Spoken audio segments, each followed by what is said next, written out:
Olá, bom dia, nono ano, tudo bem com vocês? Vamos começar fazendo a correção dos exercícios sobre adjetivos compostos. Número 1. Texto apresentado no início da aula tem por objetivo... Número 1, letra C. Foi o primeiro texto, tá, gente, da aula que tem no livro de vocês. Letra C, informar sobre o tipo de medicamento fitoterápico e quando optar por ele. 2. A palavra em destaque pertence a que classe gramatical? B. Adjetivo. 3. A alternativa em que a palavra em destaque tem a mesma classificação morfológica que a palavra destacada acima é D. Todos os atletas norte-americanos estão dentro das Olimpíadas. 4. A conjunção em destaque exprime ideia de... Letra D. Número 4, letra D. Alternância. 5. De acordo com o texto, qual a diferença entre medicamento fitoterápico e o convencional? Os sintéticos são produzidos por um processo de síntese, tá? E em que moléculas químicas são unificadas a fim de chegar na fórmula desejada. Já os remédios fabricados a partir de plantas medicinais têm como base apenas o extrato do vegetal, que contém milhares de substâncias naturais. 6. Na pluralização do adjetivo composto físico-químico, opção D. Nos adjetivos compostos com hífen, somente o último elemento deve ser flexionado. 7. É preciso levar em conta questões econômicas e sociais. Se juntássemos os adjetivos sublinhados em forma de adjetivo composto, a forma correta no texto seria letra D. Número 7, letra D. Econômico-sociais. 8. Em qual alternativa a forma plural dos adjetivos compostos está incorreta? É incorreta, tá, gente? Tá incorreta na letra B. Tá? O olho castanho escuro, olhos castanhos escuros. Nos adjetivos compostos indicados de nome de cor, formados por adjetivo mais adjetivo, o último elemento é flexionado, é só o último. 9. Assinale a única alternativa gramatical correta. 9, letra E. Vou deixar para vocês esse gabarito aí, vocês corrijam no caderno de vocês. Interdiscursividade entre música, poema e narrativa. Correção também da aula passada. Número 1.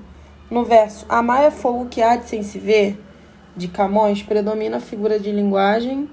Número 1, letra B. Metáfora. 2. De acordo com a letra da música Monte Castelo, como é caracterizado o amor? Sugestão de resposta para vocês, tá? De acordo com a letra da música, o amor é caracterizado como um conjunto de sensações e sentimentos contraditórios. 3. No poema No Meio do Caminho, a pedra é empregada em sentido figurado.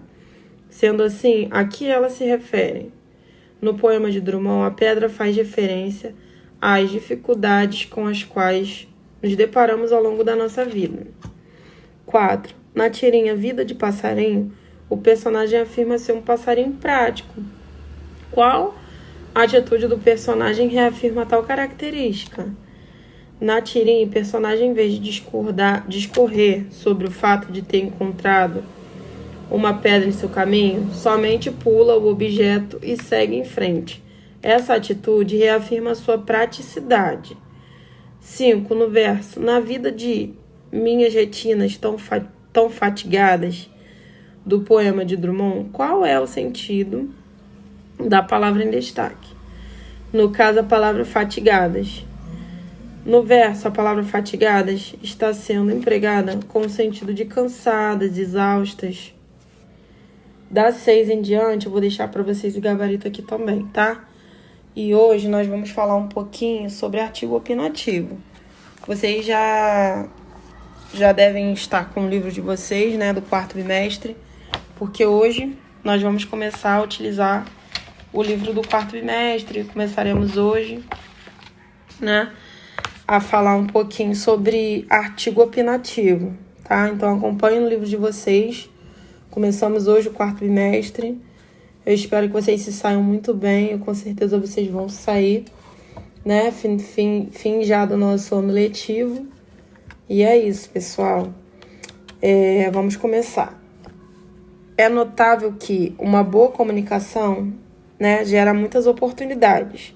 Falar, escrever bem, abre muitas portas, não é mesmo? Então, gente, o artigo opinativo, nós vamos começar falando sobre isso. Sobre falar, escrever, gera muitas oportunidades. Eu sempre falo aqui para vocês que a partir do momento que vocês começam a ler, a escrever, vocês conseguem desenvolver melhor algumas outras áreas da nossa vida, vocês conseguem escrever melhor, né? Então, leiam muito, escrevam muito.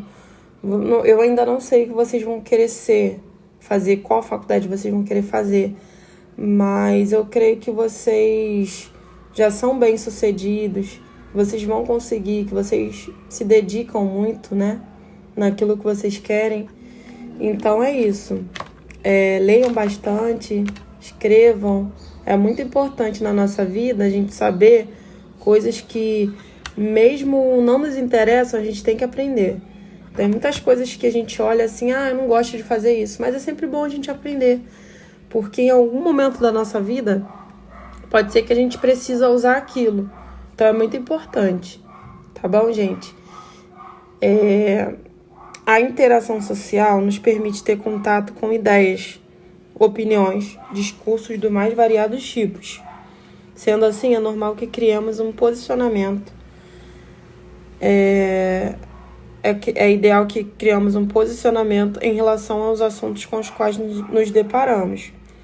Então, é sempre bom a gente ter um posicionamento sobre alguma coisa, algo que a gente vá passar ou ver. É sempre bom a gente conhecer sobre várias coisas por isso, para quando chegarmos em algum local, a gente saiba discutir, a gente saiba falar sobre determinado assunto. Ou, por exemplo, quem tem vontade de fazer redação do Enem, é bom conhecer sobre vários temas, porque pode cair qualquer tipo de tema, entendeu? E é isso. Dentro da prática da leitura e da escrita, um dos gêneros textuais responsáveis por transmitir uma informação e defender um ponto de vista é o artigo. Então, o artigo de opinião, ele vai defender um ponto de vista e vai estar transmitindo uma informação. O artigo de opinião é um gênero textual de cunho dissertativo argumentativo, tá? Em terceira pessoa também, cuja principal função é apresentar o posicionamento de um determinado autor em relação a um tema crítico. Ele geralmente é veiculado em meios de comunicação de massa, como, por exemplo, jornais, revistas, rádio. O meio de comunicação em massa são meios que todo mundo assiste, que todo mundo vê. Por exemplo, rádio. Boa parte das pessoas ouvem rádio, assistem jornal. Quem não vê jornal ou lê jornal, ou ouve rádio, com certeza vai ler revista. Então, tá bem informado. São pessoas bem informadas. São veículos em massa. Veículos de comunicação em massa, né? Veículos de comunicação em massa quer dizer que muitas pessoas assistem, muitas pessoas veem, tá? E um dos principais recursos é a argumentação, visto que o principal intuito do texto, além de informar, é persuadir o leitor a respeito do posicionamento apresentado. Vai estar persuadindo, vai estar fazendo com que aquele leitor pense da mesma forma que ele, entenda da mesma forma que ele, entendeu? Ele vai estar tentando colocar aquilo na cabeça do leitor, vai estar persuadindo e vai estar argumentando algum assunto, alguma informação importante. Agora nós vamos falar sobre as principais características desse gênero textual. Como é veiculada no meio jornalístico, geralmente os temas são voltados para assuntos polêmicos e atuais. Defende uma ideia ou um ponto de vista, né? Como ele é utilizado, é passado no meio jornalístico, é utilizado no meio jornalístico, geralmente eles vão ter temas polêmicos e atuais, assuntos que todo mundo quer ver, quer ouvir, quer saber, e vai estar defendendo uma ideia, um ponto de vista, tá? De alguma coisa ou de alguém. Linguagem clara e de acordo com a norma padrão, o que reforça a velocidade da informação. Essa linguagem clara é aquela linguagem que todo mundo vai entender, tá? Isso não quer dizer que é uma linguagem informal, porque no caso é uma linguagem normal da norma padrão. É uma linguagem da norma padrão da nossa língua portuguesa.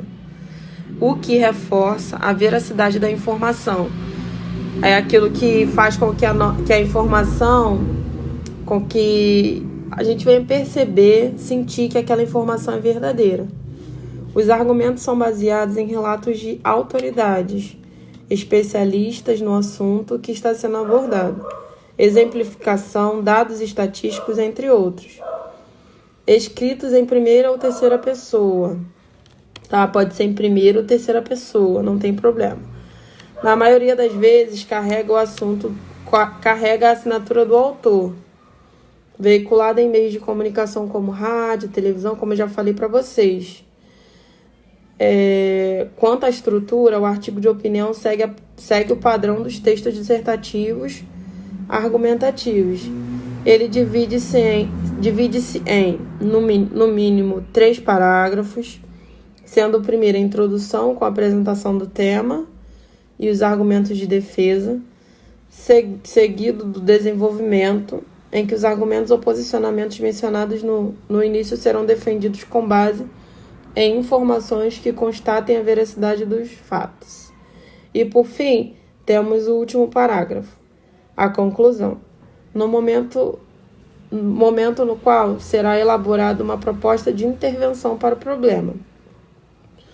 Essa é uma estrutura padrão, mas os artigos de opinião podem ser organizados de outras maneiras, como mostraremos mais adiante. Agora fique com o esquema simplificado da estrutura do artigo de opinião. Então, vamos falar um pouquinho sobre esses 3 parágrafos, né? Na introdução, como eu já falei algumas vezes para vocês, serão apresentados o tema, né? Argumentos de defesa e seguido do desenvolvimento. Na introdução, coloca a defesa, as opiniões, as ideias. No desenvolvimento, argumenta. E no final, na conclusão, defende, encontra uma solução para aquele problema, uma intervenção para o problema. Essa é uma estrutura padrão que eu falei para vocês. Temos uma outra estrutura também. Introdução, apresentação da tese, mais argumentos. Desenvolvimento, defesa de argumentos. Conclusão, proposta de intervenção para o problema. Então, é bem tranquilo, gente. Na conclusão, vocês vão apresentar uma proposta de intervenção para o problema, que nada mais é que uma solução para aquele problema, tá? Façam os exercícios das páginas 19 a 24. Na nossa aula de redação também, vocês vão estar trabalhando com o que eu falei hoje sobre artigo opinativo.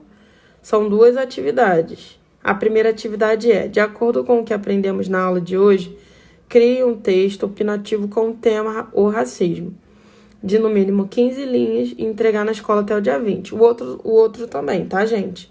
É dia 20 desse mês. Coloquem nome e data. Segunda atividade, pesquise um artigo de opinião e faça uma análise aprofundada, respondendo as seguintes questões em seu caderno. Qual o título do texto? Quem é o autor do texto? Onde o artigo foi publicado? Qual o tema abordado? Qual o ponto de vista do autor? Quais os argumentos que ele usa para defender a sua opinião? Você concorda com o posicionamento do leitor, do autor? Tá? Vocês vão responder, vão encontrar um artigo, vão pesquisar e vão encontrar um artigo e vão estar respondendo essas questões, tá? É um trabalho de pesquisa. As nossas aulas de redação, elas são englobadas com a nossa aula de português. Por exemplo, na aula passada, nós aprendemos um pouco sobre adjetivos compostos. Numa redação, vocês precisam saber isso para escrever melhor, para saber, né, na hora que vocês estiverem escrevendo, qual palavra usar, como usar um adjetivo composto. E entre outras coisas também que eu já ensinei para vocês, que vocês aprenderam também, não só nas minhas aulas, mas nas aulas de outros professores, ano passado, né, ainda vão aprender também no futuro. Então, as aulas de português, elas são englobadas com as aulas de redação. Tudo que vocês aprenderem na aula de português será usado para a redação também, tá? Então, fiquem ligados aí nisso. Aprendam, leiam bastante, se interessem, porque é muito bom saber dessas coisas, tá, gente? E é isso. Qualquer dúvida podem me perguntar, tá bom? Fiquem com Deus e até a próxima aula.